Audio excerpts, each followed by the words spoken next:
Welcome Asghar Ali from Park British School, Pune in Pakistan. Asghar, how are you? Did I get that right? Fine, sir. Thank you so Thank much. you, sir. So Asghar is one of my partners on the social media group Grow Your Own Science and Maths Like a Superhero. Asghar is a botanist. I'm an immunologist. So his passion is for plants and plant anatomy. So Asghar, this is something that I did when I first started this social media group.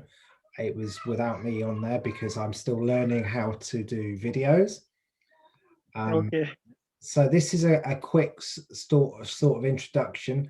My personal inspiration is a guy called, or is actually Professor Jerome Kim. He's the director of the International Vaccine Alliance. When I saw some of what he was videoing some months ago now, I actually learned a lot of things and found a lot of good information, which is what I hope to share with you. So we're going to talk a little bit about the different partnerships across the world. So COVAX, WHO and Gavi, everyone knows all about these organizations. They are basically how the world organizes. When the world has safe and effective COVID-19 vaccines, how can we make sure they reach the people that need them most? Today, let me just pause that. I wasn't expecting that to play. My apologies. There are many vaccines in development. My apologies, Asghar. As I say, I'm still learning how to use social media. Right. So let me go back. So in terms of, I think this was fairly up to date from a couple of weeks ago now. It's a bit different now. So I look at a number of data sources when I view how the world is coping with what's a very strange situation. We're going to talk a little bit about vaccines, a little bit about immune responses, and a little bit about drug therapies. So the data sources I use is something called NCOV 2019 Live.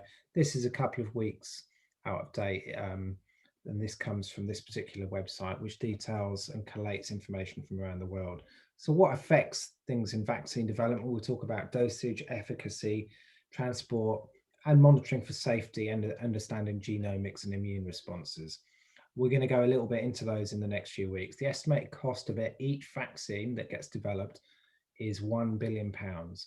So that's 1 and then 9 zeros. So that's how much a vaccine costs just to get to the people that obviously it's helping. Now, if we compare what COVID is, and if we go back, we can see that, again, this was a couple of weeks ago. There have been well over 2 million people that are sadly no longer here. And if we compare that, so COVID is now 1 year into what is a pandemic. We compare that with worldwide causes of death. We can see COVID sits somewhere in between neonatal and digestive diseases, and that's just in 1 year. So there's only 3 or 4 things above. Cancers are obviously a worldwide, they're very common. People get them as they get older. There's lots of different types, and the same with cardiovascular diseases. So think that in 1 year that we've had one virus that has affected 100 million people, and I think it's 120 million now, with 2.5 million that are sadly no longer here. Now, there's a lot of theories, conspiracy theories. I'm only going to comment on facts. So again, I found this some weeks ago. I think this came off the UNICEF website, and it looks at what vaccines are currently available.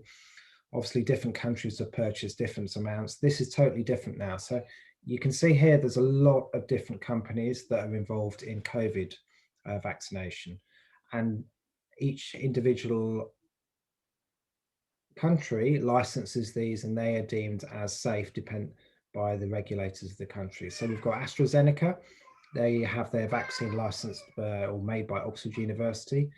CureVac, Janssen, I think, is just being licensed. Moderna, Pfizer, Sanofi, and Sinovac. And these are all deemed to be safe in the countries that they've been licensed in so far. So again, this was a couple of weeks ago. So if we have a look at the, again, you can, before the early September, you can see that this wasn't necessarily accurate data. So in the last few months, different countries are now starting to show the effect that accurate data reporting has on how we see what's happening in the world. So you can see here in the UK, we've had quite a horrid winter with thousands and thousands of cases for the last 2 or 3 months, and very similar in the United States, and it will doubtless be the same in a lot of different countries. So we're going to talk a little bit about vaccine types. So there's several different types. This one is a particularly good one. It was sourced from the British Society of Immunology. It details nucleic acid vaccines, which aren't really currently used that much, and how they help the body develop an immune response. Attenuated vaccines, protein vaccines, and also viral vector vaccines. Now I'm going to focus on this last one because maybe currently at the moment, Oxford and AstraZeneca, their vaccine is licensed on something called an Adenovirus Vector, which has been tried and tested in different organisms and shown to be safe. And it's very, very similar with some of the vaccines produced overseas. Now, the other type that isn't necessarily mentioned here is mRNA vaccines, which Pfizer is actually, sorry, it is here. Pfizer, BioNTech, Baylor, and Moderna. And this is a little bit like the holy grail of science, because an mRNA vaccine is just a particular protein, and it's encompassed in a membrane to make sure that it's safe to enter the body, and it literally just injects a protein code. Now, these are very, very hard to engineer. That's why we're only seeing them now. So we're going to move on a little bit to vaccinations. So if we have a look at different countries, and this has only really happened since early December now. So most countries have obviously, rightly so, taken their time, and the priority always has to be on safety as vaccination roll out across the world.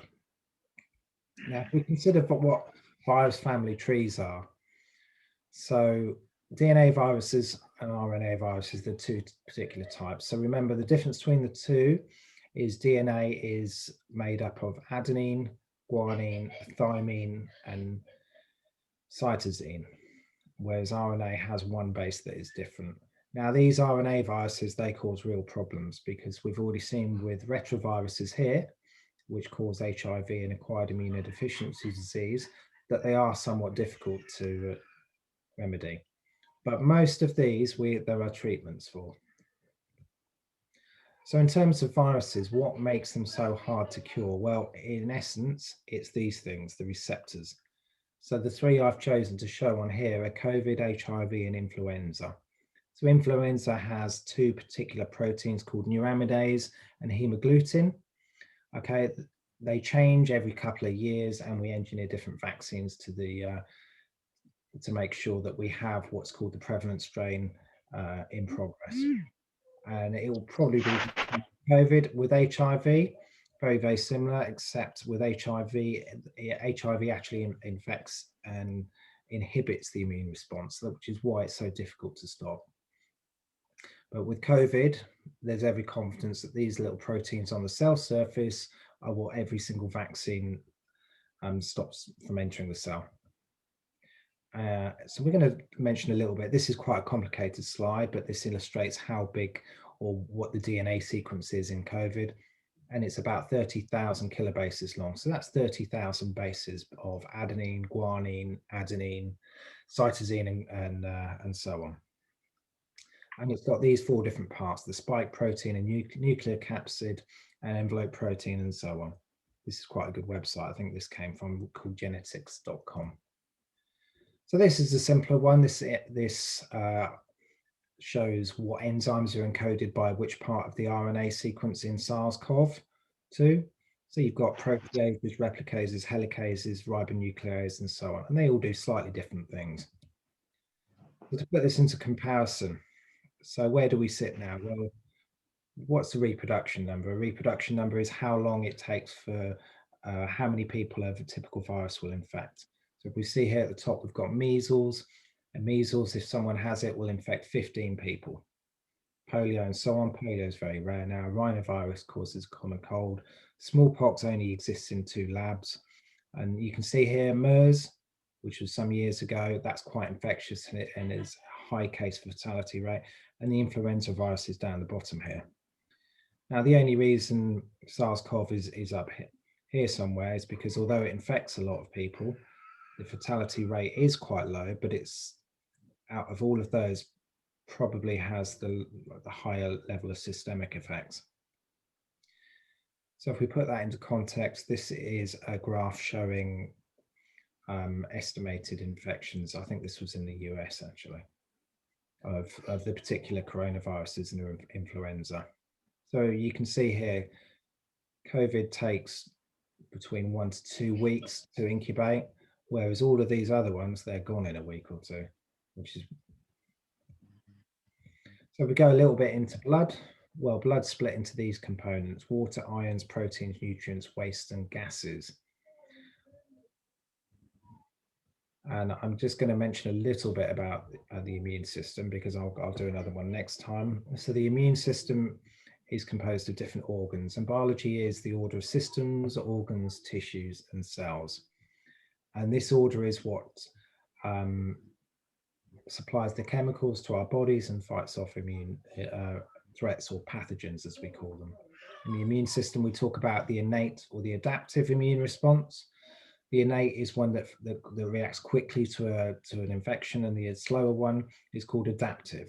And the problems we have with COVID is that if we can't fight it off with either, then we've got a problem. So quickly, these are the types of immune cells: T cells, B cells, monocytes, macrophages, neutrophils, basophils, eosinophils, and natural killer cells. Actually, I've missed one off here. There should be mast cells on here as well. These all do lots of different things. And you can see what they look like here. Some are quite granular, some don't have grains. And these are all the technical stuff about what they do here. I'm not going to go too much into that because there's a lot of different things. So when we talk about antigens, what's an antigen? An antigen is something that enters the body and generates an immune response, or an antibody response. Now, an antibody fights it off, but it doesn't necessarily cure it. So when we're talking about an antigen, that could be a plant protein, could be an animal protein, literally anything that a body doesn't recognize or recognizes as foreign and affects its ability to fight it off. Now, antibodies have a particular protein structure, and it shows here. And basically what they do is recognize that foreign protein. Now, as with most cells, there are lots of different types of antibodies. Each one serves a particular function. They're all numbered by letter. IgM is the primary responder to COVID. IgG is a secondary immunoglobulin. So Ig is an immunoglobulin. That's a type of antibody. IgA is as well, and some of these are important in allergies and inflammation.